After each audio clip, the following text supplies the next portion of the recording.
Rahim. In this video, we are going to discuss about photochemistry of vision. As we know, both rods and cone cells, they have photochemicals. And as I told you in the previous video, rod had rhodopsin, whereas cones had color pigments or cone pigments. Now we are going to talk about rhodopsin, its decomposition by the light energy. As I told you that the rod cells, they have outer segment, and outer segment had these membrane shells, and there was rhodopsin that was present in these membrane shells. And rhodopsin is a visual purple. It is actually made up of scotopsin plus 11 cis retinal. So let's come to this diagram. In this diagram, we can see that scotopsin is the chemical. It is connected to this aldehyde, which is 11 cis retinal or retinine. Now, if it's present in the trans form, scotopsin will not bind to it. So for retinal to be bound to scotopsin, it has to be present in the cis form. Now scotopsin and 11 cis retinal, both of them combined in few minutes and they form rhodopsin. When light energy comes in picoseconds, it converts rhodopsin into partho-rhodopsin. In nanoseconds, then the partho-rhodopsin is converted into lumirhodopsin in microsecond, and meta-rhodopsin 1 in millisecond, and meta-rhodopsin 2 in seconds, and then the meta-rhodopsin 2, which is the activated rhodopsin, gets converted into all trans retinal. This all trans retinal can be converted by the retinal isomerase into 11 cis retinal, and then the cycle repeats itself again. Another thing can be that this all trans retinal can get converted into all trans retinol, which is a form of vitamin A, and then this all trans retinol gets converted by the isomerase into 11 cis retinol. Then the 11 cis retinol is reconverted back into 11 cis retinal. So there are two pathways for the all trans retinal to be converted into 11 cis retinal. One is directly through an isomerase, other is through vitamin A, that is all trans retinol, then 11 trans retinol, then 11 cis retinol, and from the 11 cis retinol to 11 cis retinal. So this was the whole thing that was explained over here. Now, reformation of the rhodopsin, as I told you, there are two mechanisms. One is by direct retinal isomerase, or as you can see over here. Second is by, role of vitamin A in there. What happens that sometimes there is deficiency of the vitamin A. They are telling you that vitamin A, it is present in cytoplasm of rods as well as in the pigment layer of the retina. They are present in cytoplasm of rods as well as in the pigment layer of the retina. And I told you in the previous video that there was this continuous moving from the pigment layer into the cytoplasm of rod cells of the vitamin A. What happens that sometimes there is deficiency of vitamin A. When there is deficiency of the vitamin A, then the all trans retinal cannot be converted into all trans retinol, and hence cannot be converted into 11 cis retinal, as a result of which we can have night blindness, that is rhodopsin will not be formed. And as we know, rod cells are there for light detection in the dark, and whenever rod cells are not there, rhodopsin protein is not there, we will have night blindness, we will not be able to see in dark.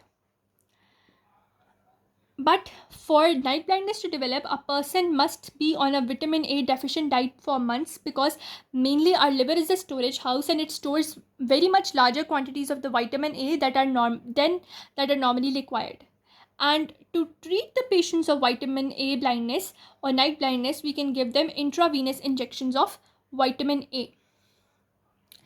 Now they are telling you how excitation of rod takes place when rhodopsin is activated by light.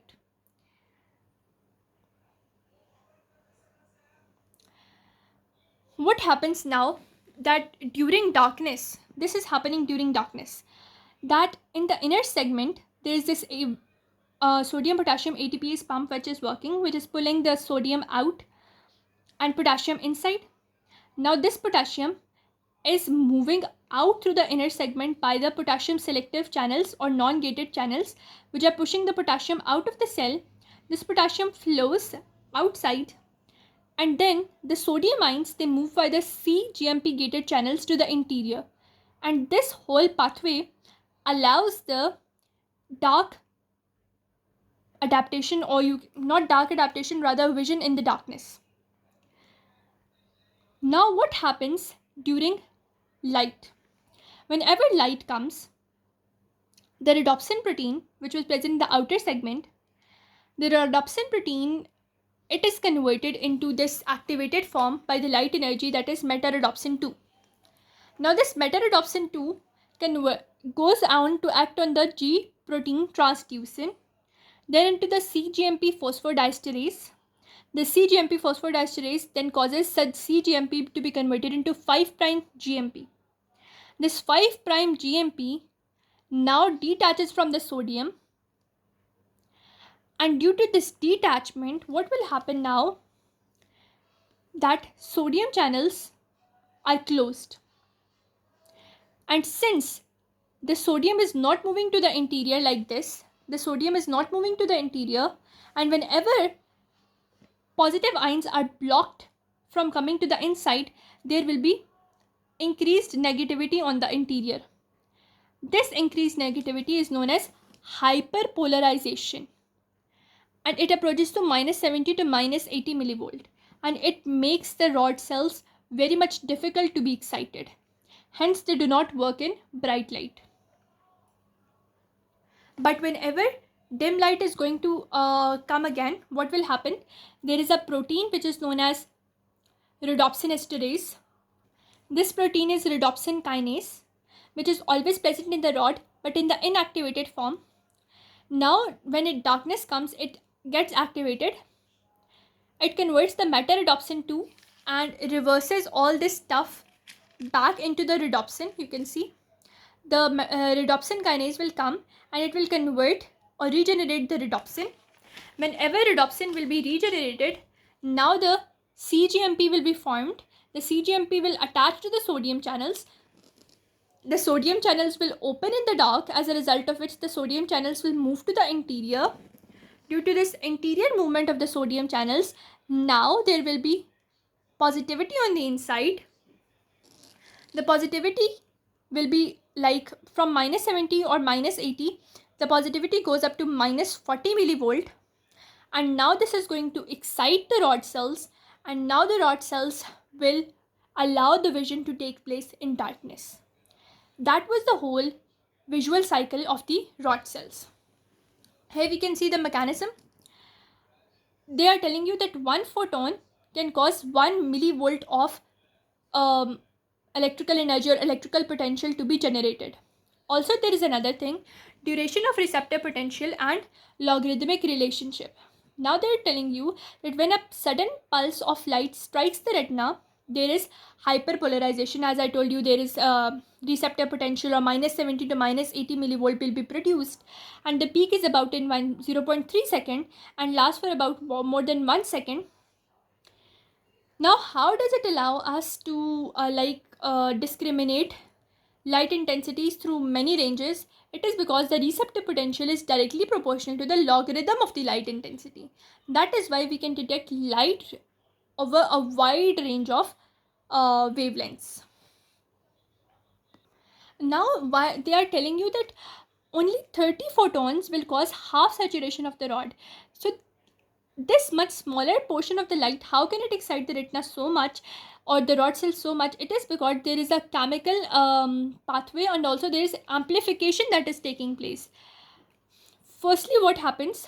Photon, whenever it strikes an electron,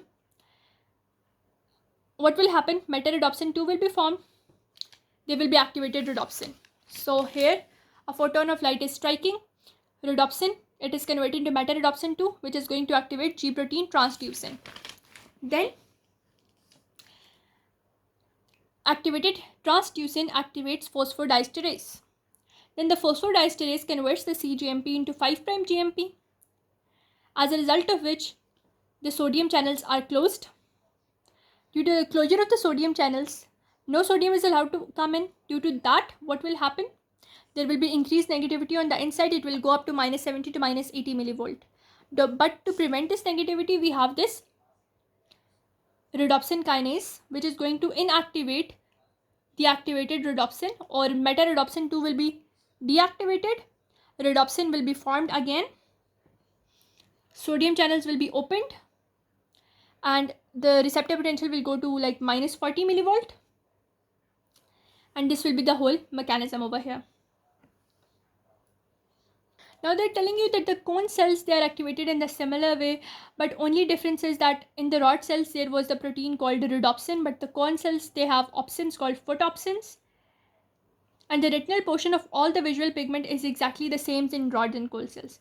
Now there are three different type of photopsins. As I told you, there was blue, there was red, there was green.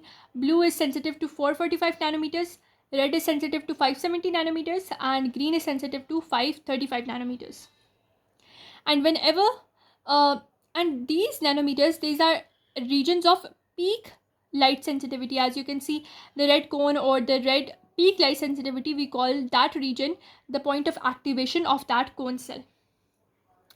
So that was all about the rod cell and cone cell, how they can be activated, how their proteins take place, what happens to them in light, what happens to them in dark. Everything that is happening to rod cells in the dark will happen to the cone cells in the light. So that is whole vice versa connection. In the next video, we are going to talk about light and dark adaptation. Till then, I will meet you explaining all the concept easily and fairly. I hope that you understand them, you can learn from me, and if you learn from me, please consider subscribing to my channel. I am just a young medical student and I need funds to make this channel grow and make you all learn by improving my camera and my stuff as well. I hope you guys understand, and please like, share and subscribe to my channel.